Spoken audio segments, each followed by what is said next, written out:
I want my people to be coordinators. I want them to be collaborators. I want them to be communicators. I want them to be consultants, Hmm. but I don't want them to be constrictors to the success of our partners in the campus community.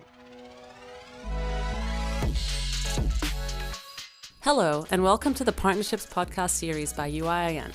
I'm Sarah Jabber, Director at UIN, and your host for today. In this episode, I spoke with Mark Nolan, Associate Vice President Corporate Engagement at Georgia Tech, about all things related to external engagement. Mark leads the office responsible for serving as a central point for partner relationships while coordinating activity across areas such as enterprise innovation, technology licensing, and corporate contracting. Before joining Georgia Tech in 2022, he's held senior roles at Carnegie Mellon University and the University of Illinois Urbana-Champaign, bringing more than 20 years of experience in higher education, economic development, and corporate relations. Maybe just to get started, I read that when you first joined Georgia Tech, there was an intentional decision to create this corporate engagement office that you've been leading. So, based on your experience, what have been the main reasons why universities choose to establish a dedicated corporate engagement office, and what is it actually trying to solve at the institution? This is a very common question that I've been addressed with from many universities, and it is a common issue. First off, there are too many portals into the campus at most universities. At Georgia Tech, prior to my arrival, there was a campus office of corporate relations, there was a campus office of industry research, of course, the campus office of development. There was also a campus office of industry engagement. And then, of course, each of the college units has very typically someone that may be industry facing. So too many portals into the campus is a problem. So it's very confusing for external partners and even confusing for internal clients and stakeholders. So having a centralized office dedicated to the purpose of dealing both with external partners and internal stakeholders and clients mitigates that challenge. Another issue that can happen is that because there are so many players in the university industry engagement space, is that there can often be poor collaboration between the offices. And this not only damages internal relationships on campus, but it can also damage the relationship and revenue growth with the partnership. Mm-hmm. The other thing that can happen, and the partner may not even realize it, is that because the unit is answering the question, there may be a provision of siloed answers. So what I mean by that is that the unit may be answering based on the unit's understanding of what is taking place on campus, and there may not be a complete understanding of what the entire campus can provide to a corporate partner.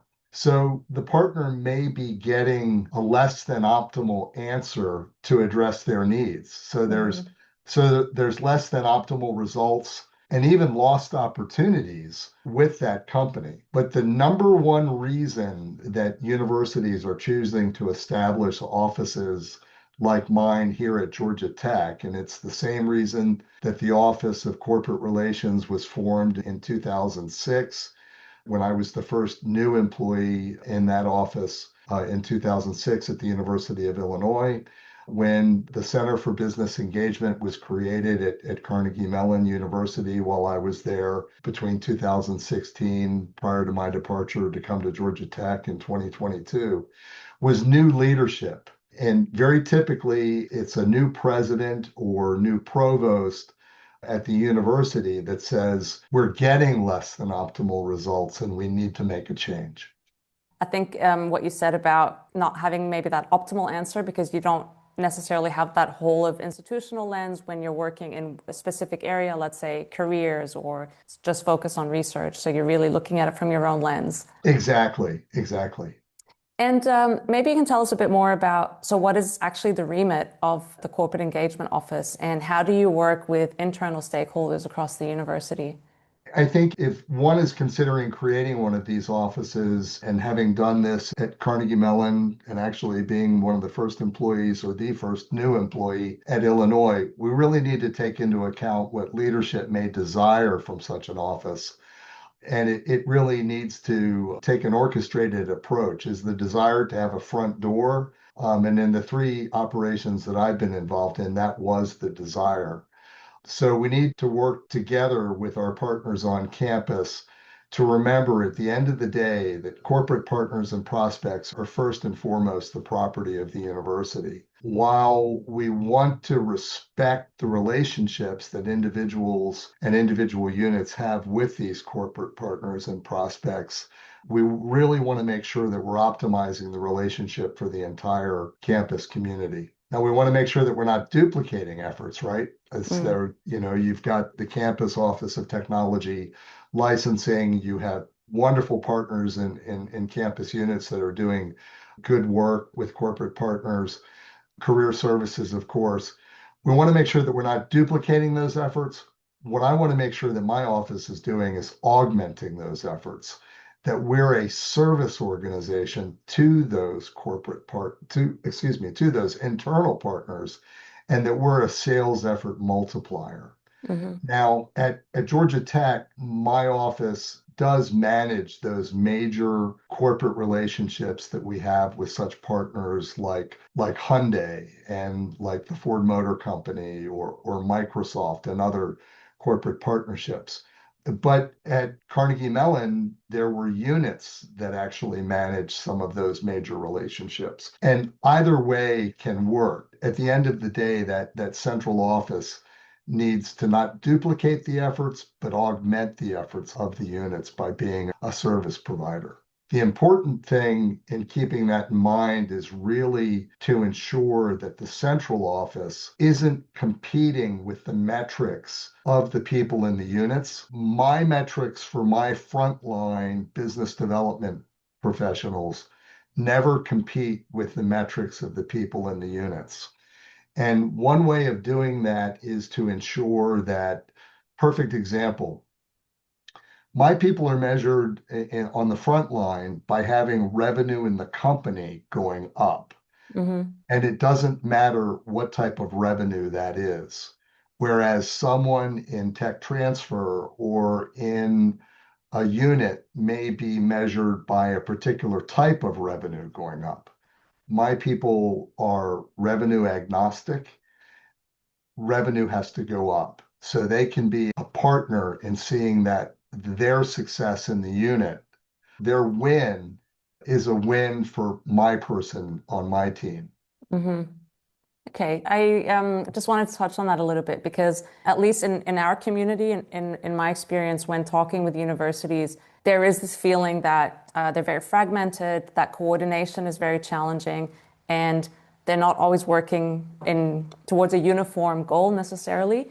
So do you think, from your perspective, what you just said about the metrics, is that one of the key differentiators, or what is it that can create that culture and that unity? The metrics are a huge portion of this. Metrics drive behavior and they drive good behavior. And at the same time, they can drive very poor behavior. And I think that metrics are really sort of the key to the success of this. I also think that making sure that everyone is coming together on a very regular basis is important to that, being very transparent. I want my people to be coordinators. I want them to be collaborators. I want them to be communicators. I want them to be consultants, Hmm. but I don't want them to be constrictors to the success of our partners in the campus community. And it works well. So you get another thing because you talked about the ownership of relationships. And another thing we often see is, especially from faculty, feeling that a contact is maybe their personal contact, or why would I go through your office when I can just ring my friend and we go and sign a collaboration agreement? Do you get that? And if so, how do you overcome it? Yeah, that is really a great point. And I really think it shows, I hate to say it, but a laziness on our part. Let that faculty member continue to have their relationship with the person that they have within that company. And I refer to that and have for years as a flower. They have that person at the company with one route into campus. What I want my people focused on, or what I refer to as creating a tree relationship with the company. I want as many different contacts at the company with multiple routes into our campus. So rather than leveraging that one person in the company, let's spend our time creating more contacts in that company and creating more routes into our campus. And one of the tools that we use, we actually use it a lot, and it's up on my computer right now, is First Ignite, where we're continually looking for new relationships in the company that we can leverage to expand our partnerships, not necessarily to mature more out of the existing relationship that we have. I love that analogy about a flower, and I think it's spot on, because there's always that, what do you call it, like failure risk. If one person leaves, that you lose the company. I see that over and over again, and I think it is a model that sticks much too much to the development model, where we're much too dependent on one person in the company with one route into campus, and it's really a foolish dependency where my people are appraised on the expansion of the partnership with multiple routes into the campus. And we utilize a framework that we refer to it affectionately as the wheel, 9 channels of engagement that generate 7 forms of revenue from that partnership. Yeah, maybe we can touch on that a bit more to hear you describe what is that wheel and what does it look like. But I just wanted to touch on something else you said around bringing people together and how important that is to create that awareness and that communication and transparency. What are some ways that you do that at Georgia Tech or in previous roles? We have at Georgia Tech right now, we have a biweekly team meeting that initially started with just the Office of Corporate Engagement team. And what we've done is that we've expanded that to include our partners, the research relationship managers in the interdisciplinary research institutes that manage not just the corporate partnerships that they have, but also the federal and NGO relationships that they have. We invite and have participate the business development teams from the professional and executive education programs, from our manufacturing extension partnerships program, from technology licensing. We also invite them to present the way they present their services to their external partners and communities. We keep everyone apprised of how we're doing on a financial performance basis, what our plans are about open positions that we have and strategies that we have for expanding business, promoting the services that we can provide them to grow their revenues. Because at the end of the day, we're not presenting to leadership the revenue that just our office has generated, but total corporate investment at Georgia Tech. The other thing that we're doing is extending and opening to our campus partners our Salesforce instance, which has been designed again for our 9 channels of engagement and 7 forms of revenue. So it is designed for a very broad use. It's not designed for gifts. It's not designed for research. It's designed for really quite literally every type of corporate engagement that a university might have.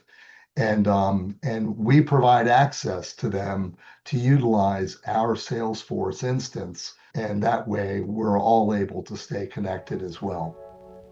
The UIIN Conference 2026, where universities, industry, and innovators meet to shape the future. Join us in Stockholm for 3 days of insight, inspiration, and impact. Hear from global thought leaders, expand your network, and be part of the conversations driving collaboration forward. Secure your place now at uiin.org/conference. That goes in line with what you said earlier about not constricting, and not being kind of gatekeepers, but actually opening it up and creating that transparency. I do want to come back to that. Now, we will tell a campus partner that we may ask them not to move forward with an opportunity, but what we will tell them is no, not now, but we won't tell them not never. And when we tell them not now, we have to give them a reason why. We have to give them a good reason why, and we have to give them some timeline as to when we can get back with them as to when we will be able to help them proceed in moving forward, right? There could be something in the pipeline that we don't want to dilute until some decision is made. Perhaps there's something from the president's office or the provost's office that needs to resolve itself until we enter another opportunity into the pipeline. Yeah. And I think that makes sense also because you said you're looking after the higher value, multidimensional partners across the university. Exactly. I wanted to ask, because you said as well earlier on about the office being a front door for industry. How does that work from an external perspective? So if a company wants to partner with Georgia Tech, what is the route that they take? And then what happens internally when that happens? What is the triage process, or how do you go about it? What is happening at most universities, I think, is that there is a immediate response to automatically assign a relationship manager to an inbound inquiry. What we do is actually go through a vetting process that is actually pretty thorough. And actually, I just had a meeting with my head of operations, and then in the past 12 months, we've screened 372 companies. Now, that includes gift officers on campus that have come into conversations with companies that we want to understand. We have vetted 372 companies over the past 12 months. We want to make sure that when we're contacted by a company, we understand who they are, we understand who their investors are, if it's a smaller or a startup, that it is a company that we might wish to align our brand with. And then we assign someone from the strategic initiatives group as opposed to a relationship manager to work with that company, have a qualification call to truly understand what their interests might be, and whether they truly understand what it might be like to engage with a research university, particularly if it's around research. Do they understand such issues as intellectual property and intellectual property ownership, particularly here in the United States? Do they understand what the investment might be? The other thing we do with all of the companies that we speak with is, even if they've contacted us with a particular interest, I mentioned the wheel. We talk about 9 channels of engagement. If they've contacted us about student engagement or research, we want to make sure that we talk about the other 8 channels of engagement: student engagement, faculty engagement, research, professional and executive education, licensing, startup connectivity, and so on. We want to make sure that we gather as much information about the company and the people that we're speaking with so that we can determine whether there are other opportunities with this organization that might provide another, for lack of a better term, upsell opportunity that we can take advantage of another day, right?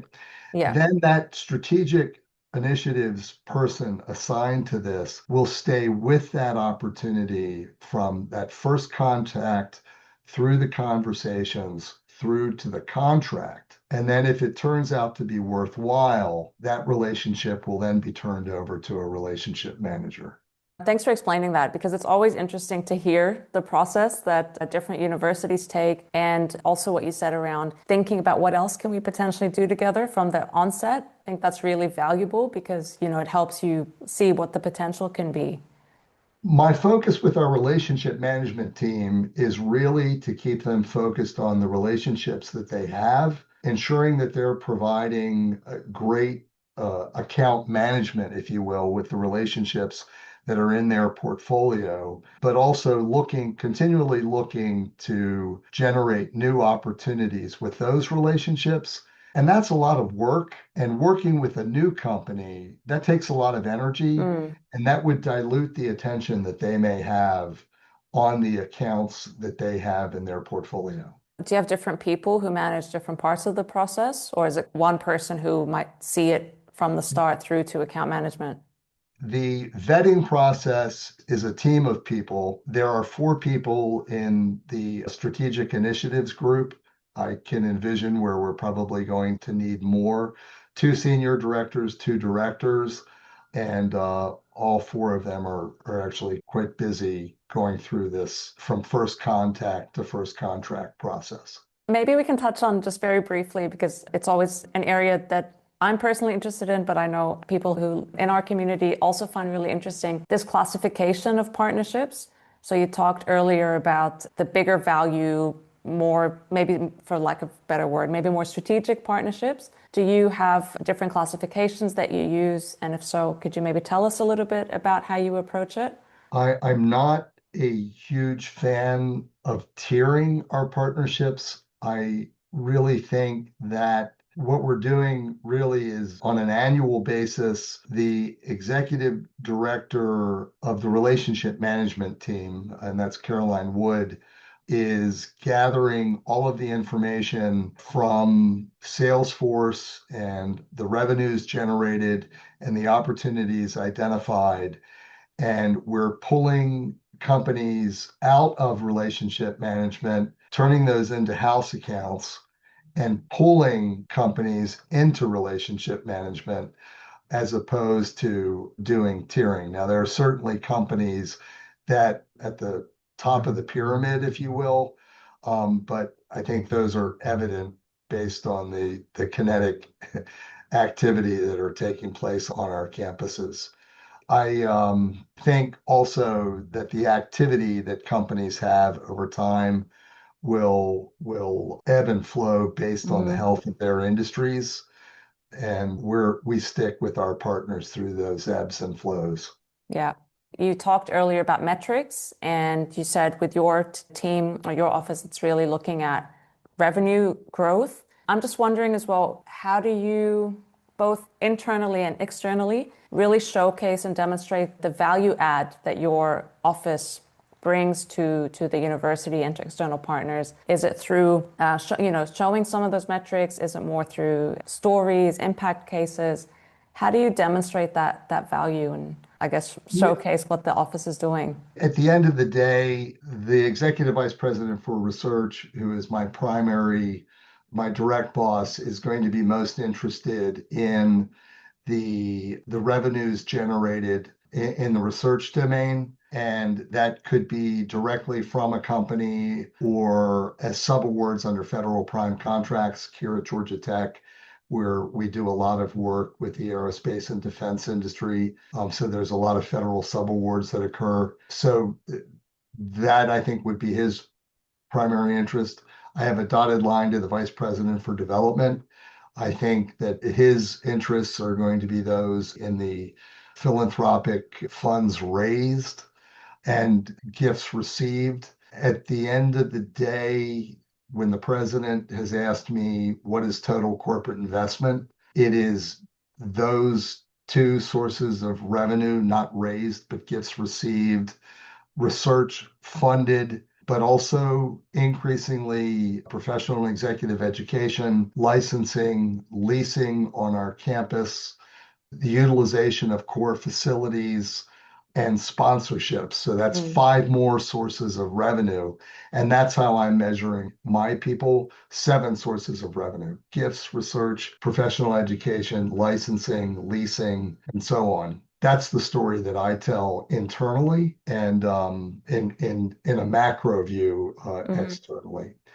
I view success in our stories on campus and based on how our partnerships have been broadened, particularly for partners who have not invested in research in 10, 15, 20 years, who have essentially just recruited, where we have utilized this 9-channel of engagement framework conversation, and all of a sudden the partners are investing in research, or all of a sudden they have, after this framework conversation, opened up facilities in Tech Square here near our campus. That's success to me, and those are the stories that I tell. All right, final question. You've had a lot of experience across different universities, different contexts, building these types of structures from the ground up. If we think about an external engagement office, you can think about it, it's just a supporting mechanism or it's a structure, but there's so many other factors at play, whether it's leadership, the culture in the institution, maybe the type of industry partners that exist in your region. Let's say now you're talking to people who are listening who would maybe be at the earlier stages of setting up a corporate engagement office. What would be maybe some key lessons learned or some key piece of advice that you would share about maybe where to start, and what are some things that you maybe shouldn't overlook or shouldn't just try to replicate just by looking at different models? Before you start, make sure you have a leadership mandate. Without fail, you need that leadership mandate to make the change across the enterprise. Before you start work on the organizational structure of the office, do not expect to just hire more relationship managers and think that will be the success that you need. You need the relationship managers, but you also need a strategic internal focus and inbound response. You also need the operations team that really understands the internal plumbing. You're going to need to upskill the existing team that you have. If you have those wonderful people that have that understanding of the existing faculty and systems in the organization to understand how to sell the broadened offerings of the university. You're going to have to broaden the metrics. You need to break down those silos exist, and you can do that through good communications. You can't do it through command and control. That just won't work. You need a B2B CRM system. The systems that currently exist in most universities that are designed to deal with donors as opposed to business partners do not work. Seize AI. We are much too lazy in the work that we do and assume that our alumni are going to be our successes in building the business that we need to build. That's not nearly enough. Seize AI, and like I said, we're a very heavy consumer of First Ignite on that tool, but other tools as well. Yeah. Just a few simple things to keep in mind. Just a few simple things. Yeah. All right. Well, it's not Mark, for the faint at heart. No, it is not. And it's a process, right? It doesn't happen overnight. And No, it does not. And contextual as well. Large universities, smaller ones, regional ones, it's all different. All right. Yeah. Well, thanks everyone for listening in. And thanks a lot to Mark for the great conversation and for sharing all your insights. Thanks for having me. Yeah, of course. And if you'd like to continue the conversation in person, make sure to join us in June in Stockholm for our annual conference. Thank you. Take care. Thank you for listening to today's discussion. Follow UIIN on LinkedIn. And if you're enjoying our podcast, make sure to subscribe, rate, and review in your podcast platform of choice to help other people find this content too.